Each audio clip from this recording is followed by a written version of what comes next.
Hi everyone, my name is Lauren and today I'm going to be talking to you about Raising Women's Voices.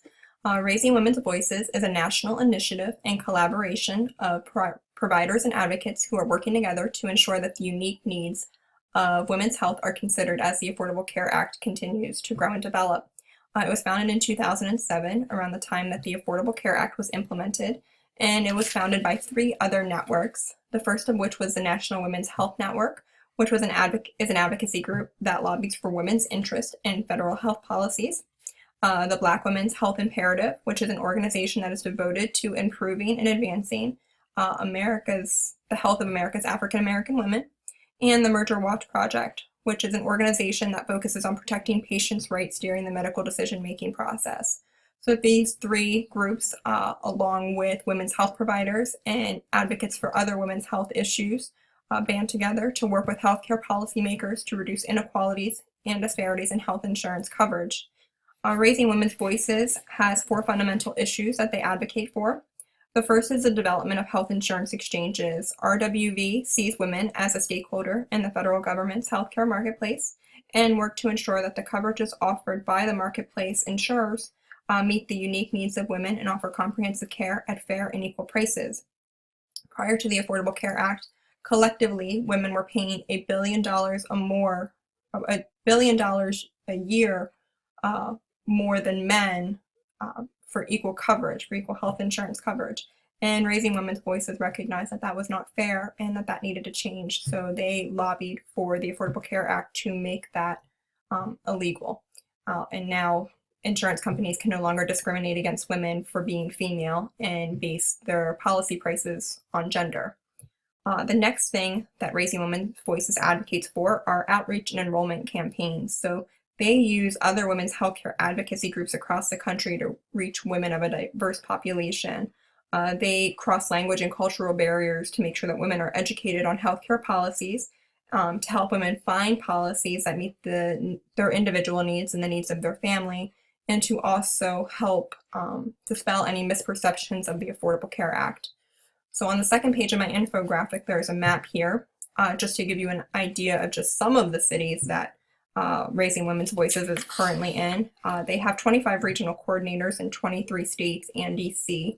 So they have, currently, they have advocacy groups in Montana, Pittsburgh, New York, New Orleans, New Mexico, Oregon, Atlanta, Chicago, New Jersey, Maine, West Virginia, Colorado, and Houston.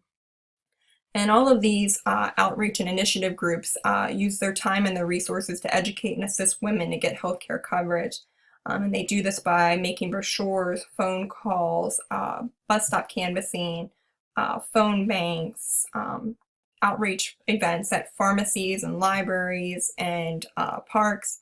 They canvass neighborhoods door to door and approach women in supermarkets and laundromats and hold community meals and food banks, anything that they can do to get to women, to help educate them on the Affordable Care Act and to help educate them on Medicaid and help them apply for any benefits that they might qualify for.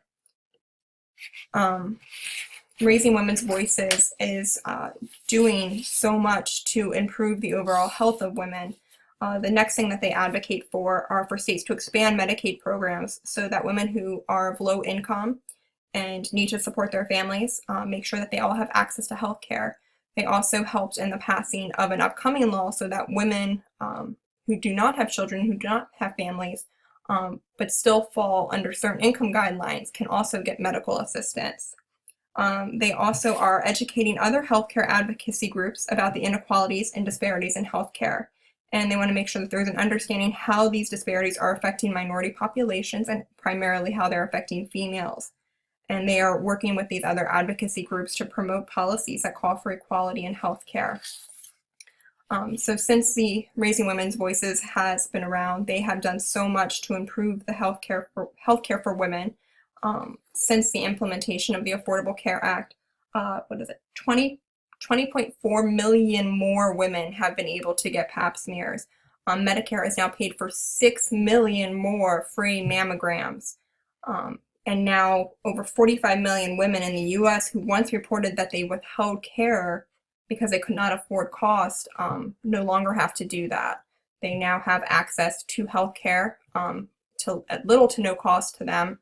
And preventative services like pap smears and mammograms and colonoscopies are being covered at 100% instead of an astronomical cost to women.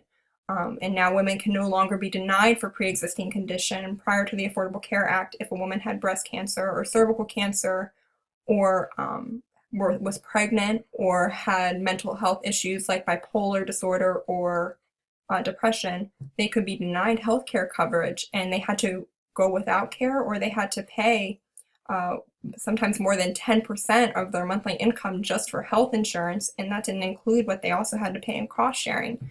So Raising Women's Voices and other organizations like the National Women's Health Network and Black Women's Health Imperative and the Merger Watch Project recognized that these inequalities and these disparities needed to be corrected. And by working with healthcare policymakers and advocating and lobbying and protesting and making their voices heard, they are improving the health for women my age, for the next generation, for the older generation. They're doing everything they can to improve women's health and to make sure that women's voices are heard. Thanks so much, guys.